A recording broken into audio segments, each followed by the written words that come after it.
My lecture is about programming and debate, and I want to take you on a journey of some libraries in the Netherlands, especially the one I used to work for as a director, and how we got on this journey on programming and debate. And I think nowadays, well, there's been a lot of talk about democracy today already, and getting communities involved. So what is needed when you go out there and organize debates and programming? Well, I think at first it's very important to think for yourself, what kind of impact do you want to make as a library when you go out there and program? And how do you look at your library? Do you want to be an activist, or do you want to be a bit more low-key but be able to give your community a voice, the members of your community, to give them the ability, the tools to have a voice, and to either stand up or be able to fulfill their democratic rights or duties? Well, I give you some examples of all the programming we've been doing in our library or in some other libraries in the Netherlands that I know of. For instance, this is an example. We had a marketeer who looked at the population of the municipalities that we worked for, and one of the municipalities had a big population of people who supported an anthroposophical way of life. We had some advisors, and they talked about, well, these are the subjects that are really interesting for this population. And well, you could see, well, it's in Dutch, but I will translate the capitals. It's being locked up in a pyramid. The third one is, who were you in a former life? And the yes feeling. But the second one, it's about the influence of 5G and the life of leprechauns. I can tell you, we got roasted on social media, and I could fully understand that. To give you an idea, our library that I worked for had 17 branches. We did programming every day, so I wasn't aware that we were programming this, but this was, I think, how could you have thought that this was a good idea?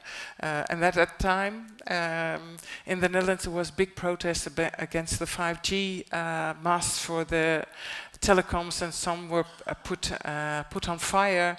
So this lecture even made the national newspaper. Luckily, not connected to our library, but nevertheless, it was quite an uproar. And rightly so, and I felt it was a big mistake from the librarian, but it was also a big mistake from the marketing team, the communication team, the fellow librarians. They all sort of went, well, maybe, well, we don't know, somebody must have approved of it, and there were no critical questions asked. So yeah, you have to learn from these kind of things. And there's other topics that you could think, oh well, is it a good idea or not? This is about a book that was not in our library, but we had a lecture also about this, against vaccination against cervix cancer. And this was in a library in Ghent, in Belgium. And I used to say to politicians who would question the books that we would have on the shelves sometimes, well, we have the lie and the truth standing next to each other on the shelves. And when it comes to lectures, you should also be able to give both sides of the story, and it's up to the listener or to reader to decide which is true to them. But I also think that you need to take in account which things are being proved scientifically, and that we in general consider to be the truth. But these are the things that our library team forgot to discuss. Well, Vladimir already talked about censorship. and you can have discussions about what kind of books are sensitive. We in the Netherlands are still a free country, so these are the kind of discussions that you could really start up within your library. I know from a library where they put this Lie and Truth together with a ribbon around it, and then they lend it out to the patrons and they say, read both books and come back and let's discuss what is true for you and what isn't. I know from a librarian in the United States of America, where a lot of books are challenged nowadays, that she had a presentation of all kinds of books that were challenged. She put a brown cover around it, and she wrote on the outside, this has explicit sex, this has explicit racist idea. And one of the books that was on the on the presentation was the Bible, because it has explicit violence, explicit sex. But strangely enough, the Bible was never challenged. But it's, I think, a very nice way of having this kind of discussions with your patrons, but even so with your staff. We learn of other ideas, other ways of thinking by reading books, but this is an international organization. I don't know if you have it here in the Czech Republic, but I know at least in the Netherlands we have it. It's in Denmark and probably in some other European countries as well. It's the Human Library. And what you do is you lend out a person with a different view of life, and it's. I see people nodding in the audience. So, and it's a really nice way of getting people in touch with other people who have really different views of life, and it requires an open mind. And I think that's one of the things that's basic to democracy, to be curious about other ideas and to think and to discuss in an open way. And this is a really good example. So if it's available in the Czech Republic, I really recommend it. It's a really nice way of getting people in touch with other people. Well, another example, this is not in our library, it's in the library of Nijmegen, which is in the eastern part of the Netherlands. They have weekly reading hours, and for young kids, and at a certain point they invited a drag queen. There was so much protest that they had to call in the police to protect the staff and to protect the children and the parents. The children have no opinion about a drag queen. They just want to hear a good story. But it was, well, people against the LGBTQ plus group or against drag queens saying, we don't want this, and they threatened to be violent against the drag queen. So the mayor really had to call in the police to be able to protect the staff and the drag queen and the parents and the kids, which I think is pretty crazy if you think about it. But I must say that the director of this library was very brave. She said, I'm not going to bend to the idea that of violence, so I will contact the mayor, and he has to make sure that my staff and these visitors of the library will remain safe.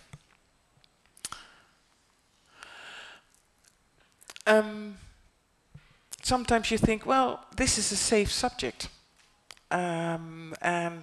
We had a lot of readings together with a group that are very good in giving explanation on European topics. Good speakers, and we programmed something just after Russia again invaded Ukraine about the role of Germany and on the European level, and also towards Russia and Ukraine. And we thought, well, the auditorium was full. It was spot on. Everyone was interested. what we didn't think of, there were 2 or 3 people in the audience that were really on the side of Russia. And that really, as soon as they started asking questions, the whole atmosphere in the audience sort of changed. It became far more tense than we had expected.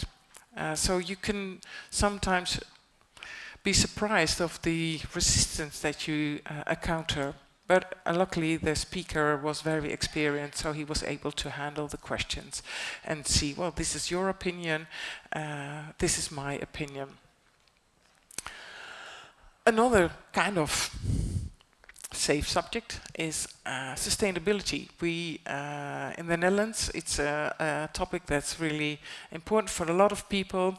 So we decided in one of the municipalities that we work for to bring together all the people that are working on sustainable goals.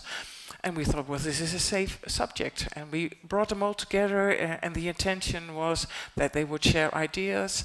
This was really a community project. Then I got a phone call by the alderman. He said, I'm sorry, sustainability? I don't think that's a topic that the library should address. So if you are really going ahead with this, I think I'm going to cut your budget. And I was, sorry? Is the alderman now trying to influence the kind of program we do as a library? I don't think that's a good idea. And I told him, well, this is not going to cost you extra. This is within the tasks of the library. See, we are for free access to information. This is people of your community, your citizens that are exchanging information. So I think it will be beneficial for you and for your community. And by the way, Mr. Alderman, wouldn't you like to come to the opening of the exhibition that we are organizing? I convinced him to come. I also convinced him to open it by sitting on a bicycle, riding it and making a light burn. And in the end, everyone applauded the alderman and said, what a great idea, so good that you support the library. But I really had to do quite some convincing of the man. Have you ever heard of Extinction Rebellion? Yeah. Well, it's a kind of activist group against all the climate change, and we invited them to the library to tell them their ideas and how they how they are activists. Well, this was one of the very right-wing politicians going on. In that days, it was still Twitter. Nowadays, it's X. And he was threatening also to cut the library of its budget. Luckily, he was just one seat in the city council, so it didn't go further than just his voice. But these are the kind of things that, well, to be honest, 10 years, 20 years ago, this wouldn't happen. You wouldn't have this kind of criticism from your local politician on the programming that you did as a library. But nowadays, he wouldn't address me directly. He wouldn't phone me and say, Erna, what are you doing? No, it's out there on Twitter or on X or on other social media. So you have to be aware that it might just go beside you. You don't notice it, and then there's a whole lot of uproar without you knowing it. But you get criticized. So a part of my team thought, all this uproar, do we really want to be out there and be criticized like that?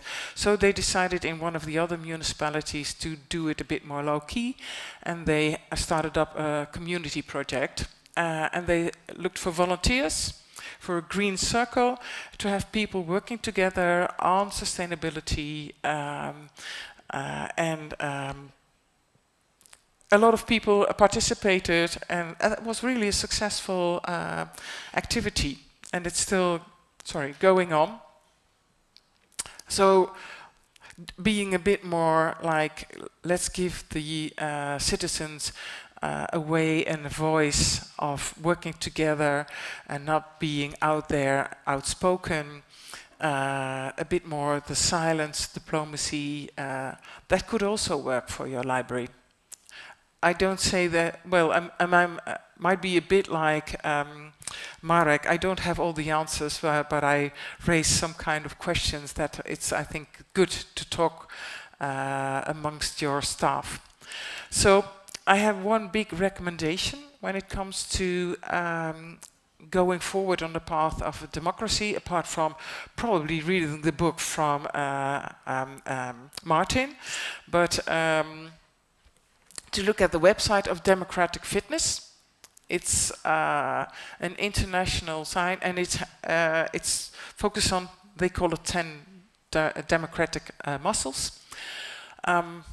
Here they are, and I think one of the things that you really need to have if you want to be activist, that you have to have courage, but you have to also know because it's about conflicting interests.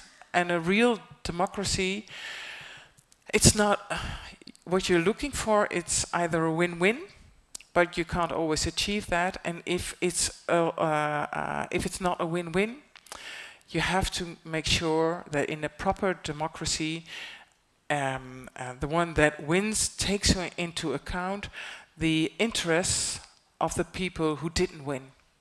And it's not winner takes all, like in what some democracies we see happening now. Well, I got the most votes, so you are supposed to do whatever I think is best. That will end up in chaos and, well, sometimes even in revolution. And the conflicting interests are also within your own staff.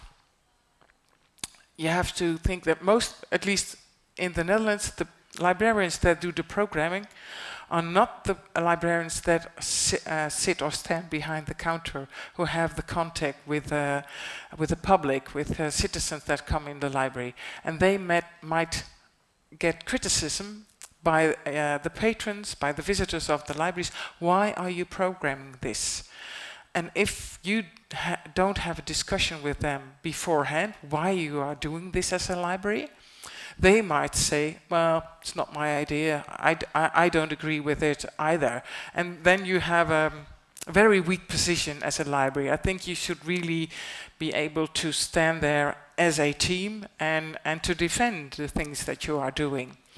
And it's also, well, the first example of one of the examples that I gave with the 5G and the leprechauns, I didn't know it, but we got roasted on social media, and you can imagine, I was the one answering the questions. Why are you programming this? And so you have to be in line with each other. You have to know. It's not like I always said it's better to ask for forgiveness than to ask for permission, because otherwise every day I would get phone calls. I want to do this. Do you think that's a good idea? No, but I would like my staff to really think about, is this the wise thing? And if I think it might be of some political consequence, maybe it's good to first inform my my employer or my senior, so that you can discuss it and that you are also backed up by your superior or by your CEO. So these are the things that you need to take in mind, I think, if you want to be out there, be activist, that you really have to stand behind it all, and you should have each other's back. And I think it's all about the shared key values that you want to represent as a library. Yeah? Picture taken? Because I think it's a nice quote from Barack Obama. If you really want to make a difference, if you want to give your citizens a voice, to make them powerful enough to make that change, it could be you, the librarian, but it could also be a group of your citizens. If you as a library are able to give them the tools to take up their democratic rights. And now it's kind of a strange change that I'm going to make, because I have a few more slides about Eblida. It's a mouthful. It's the European Bureau of Library Information and Documentation Associations. And what we do is we are your voice of libraries in Europe. We advocate in Brussels on behalf of all the libraries. The most of our members are library associations. And we also have some individual libraries that are member. Most of our members are public library associations, but we also have national libraries. We have like the Czech library associations, not just public libraries, but all kinds of libraries. So we do speak on behalf of all of you. This is the executive committee. I always call them the board. But as you can see, a representative from all over Europe. We have a sort of tendency towards the west and the south. We could use some members from Middle and Eastern Europe. So within 2 years' time, there is a next chance to run for a position in the board. So if you feel like, I want to be there, please come forward then in 2027, I think. And on the, for you, right-hand side, for me, left-hand side, is the secretariat. There are 2 members of staff fully employed. That's Andrew Cranfield, the director, and Marjella Cunane, our administration officer. And the other 3, well, Josephine was on a temporary contract. Has gone back to university, but the other 2 are project managers or employees. Sorry. We do work together with a lot of partners. They're here. I think the most important one is IFLA and Public Libraries 2030. I'm sure you all know IFLA, the International Federation of Library Associations, and LIBER is the European organization that advocates for scientific libraries. And Public Libraries 2030 is a project organization, but they are in Brussels and they advocate at the European Parliament. Well, I'm not going to read it out loud, but the mission, I think the most important thing that we do is advocacy and lobbying. And what we also do is help our association to better serve their members. So the thing that we're doing right now is, I think, I'm not quite sure, well, Martin mentioned something about the OMC process.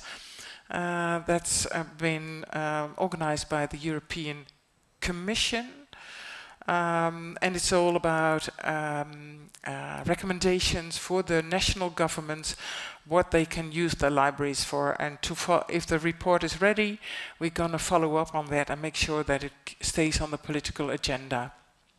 And that's also, of course, advocacy. Right now we're running a really big program. We got nearly €1 million of funding from the European Culture Fund. It's running for 4 years. It's called Elan, and it's about an investigation that we're doing, research on what do the national library associations need enable to strengthen their network of libraries. And what we want is to have stronger library associations, not that they're not strong right now, but what else is needed to really help them advocate on their national level. I think I sort of mentioned this. It's on 5 topics. It's about library professionals, libraries for the people, so about community work, citizens. It's about the sustainability. It's about the co-creative partnership, And so that's for Library Association, not part of EBLIDA yet, and also within the European continent. And Libraries for Digital Transformation, which is of course a very important topic for a lot of libraries.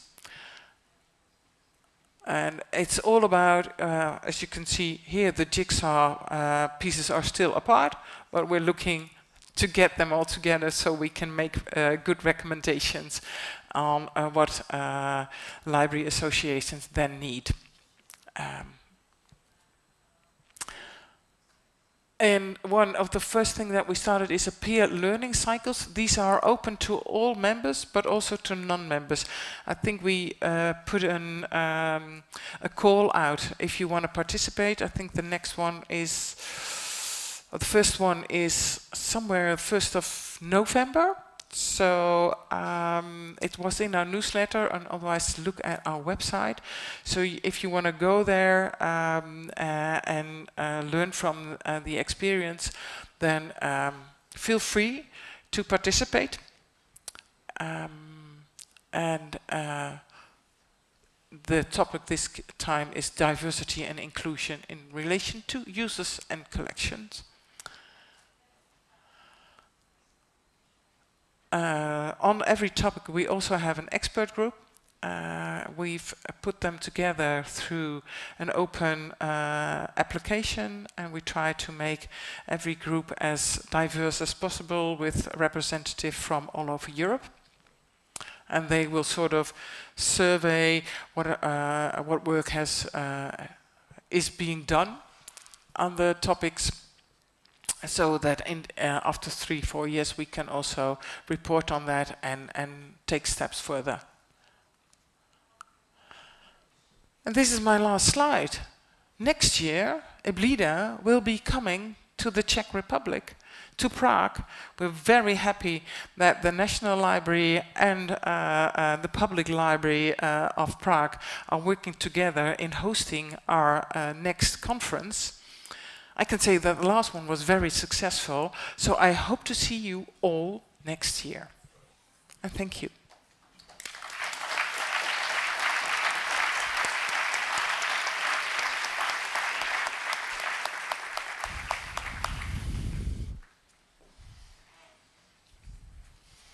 Thank you. Yeah. Thank you very much for your presentation. And also for the invitation to Prague. We appreciate that. Now is the time to ask the questions. Teď je chvíle, kdy můžeme klást své dotazy přes eventy. Připomenu, že buď je možné to tam napsat, anebo pokud nechcete psát, tak je možné zvednout ruku a položit otázku, ať už česky nebo anglicky, případně holandsky. Okay, there is still no question. Oh yeah, already there is a first question.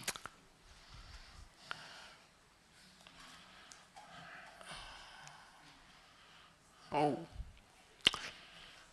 Do you need a magic wand? Well, no, I think what I would really like is for librarians just to go out and try stuff, and for them to have CEOs or seniors that are not afraid of their employees, their colleagues, of making mistakes. Because if you go out and try new stuff and everything is perfect, you always get it right, you're either a god or you haven't tried really new stuff. So I really recommend and hope that everyone sort of brings up the courage and tries new stuff, and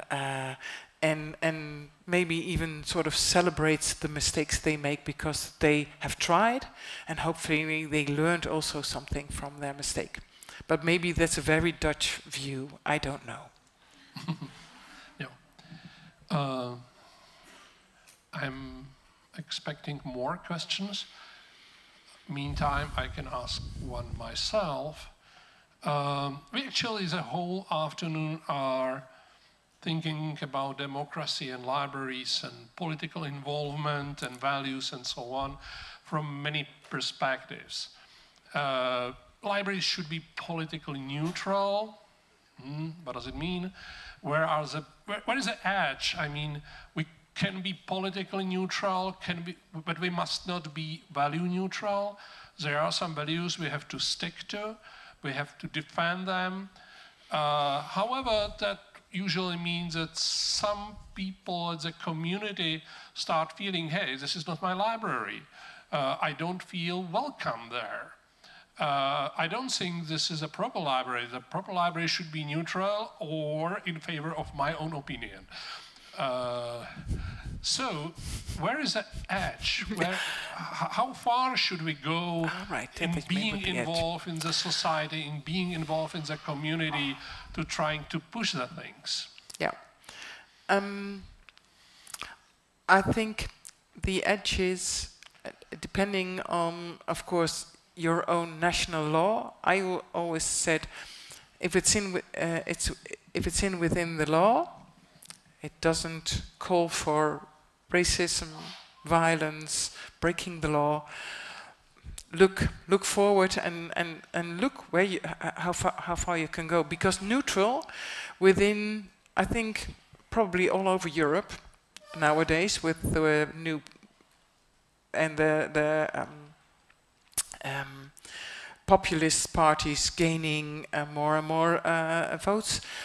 To say we serve all people, we want all people to have equal chances in life, that's to some politicians not neutral. But it's the value that we stand for as libraries. And so if, for instance, in the Netherlands now, they've now made a law in which they make it illegal to help illegal immigrants, people without a status. I mean, what is humanity about? If you as a library aren't able to help, well, illegal immigrants that are in need of help. I mean, this is all about the basic values of being a human. You deny people human rights, and I really think that as a library, maybe you shouldn't be out there shouting, come on, illegal immigrants, come to us, but do it in a more silent way, but still be able to help these people who are also a member of your community. So I think, but if you get criticized, you should be able to defend it and to make clear to a local politician why you are doing it. And then, well, if needed, agree to disagree. But of course, yeah, it can be to a certain point, it can become dangerous or threatening, because like I said, I had some examples of local politicians calling me up or on social media, we should cut your budget. And of course, at that time, I luckily was, either it wasn't a majority who would say it. I once sent a letter to a local, to the city council of one of the municipalities saying, excuse me, are you now as city council trying to influence the kind of programming the library does? Because these are our values and we're an independent foundation. And I got enough support, but I was very aware of, if I don't get it right as library director, the library that I worked for had 150 staff, paid staff. So if I didn't get it right, we would maybe have a budget cut. And I would have the responsibility of firing some of my staff members. And that's what you always have to be aware of. All these decisions, that's what I said, you have to have this discussion within your staff. How far do we want to go? Because you have to balance the interests of everyone. And it's not easy. Yeah. I'm aware that I didn't ask an easy question. Yeah. Yeah. There are no easy answers here. Poslední příležitost položit otázku, jestli si někdo přeje, ať už přes event, anebo zvednutím ruky. Už se objevila. Another question?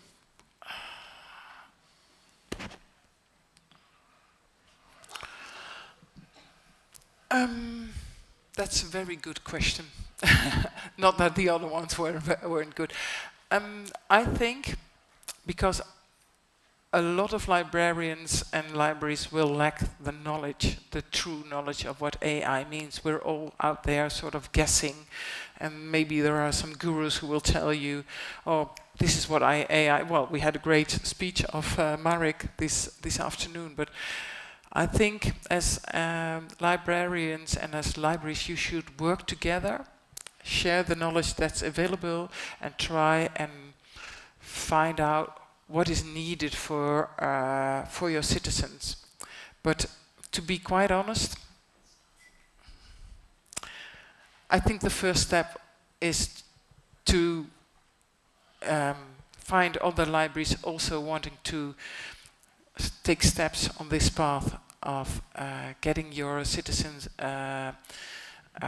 informed about what AI is, what it can do, and then see if you can make a sort of basic programming together.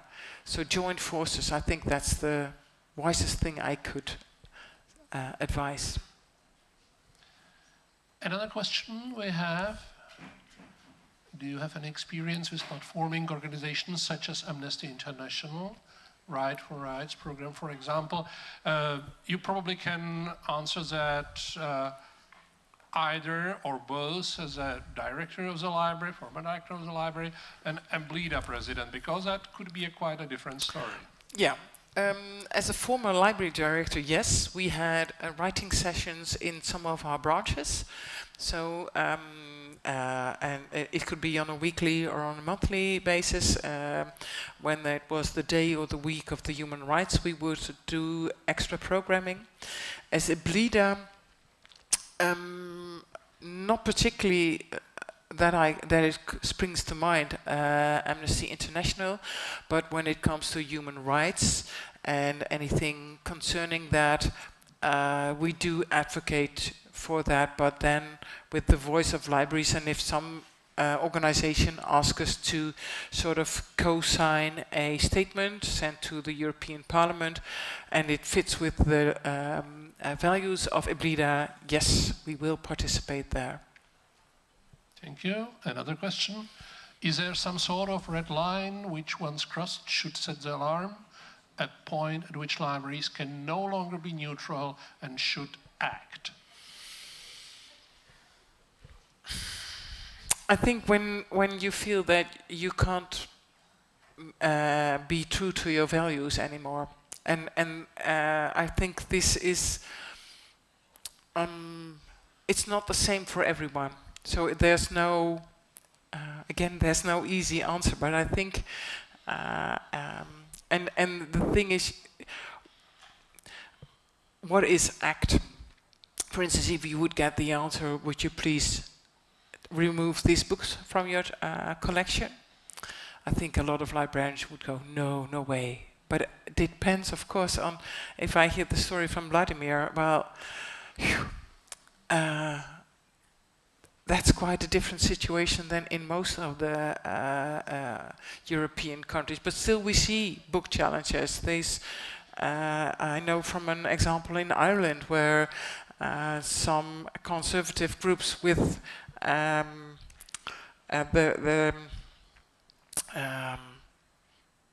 can't think of the English word, but they have this sort of workbook from the Americans, conservatives.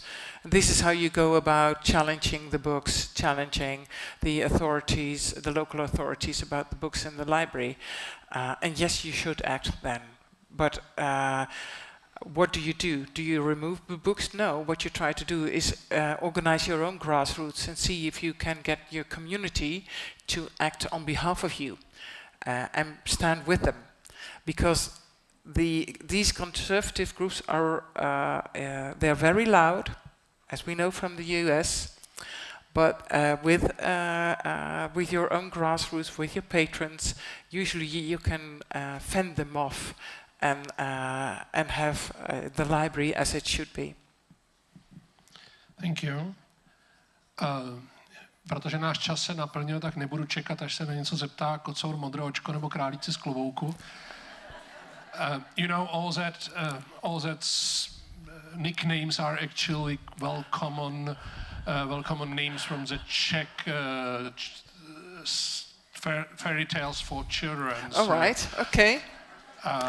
And do they end up, or do all Czech stories have happy endings? I'm curious about that. Are they heroes or anti-heroes? Oh, okay, depends. I'd like to hear all about that tonight. All are very positive heroes. All right. Yeah. Okay, ladies and gentlemen, Erna Winters, president of the Ablida, thank you very much for your presentation and for sharing. Thank you so much.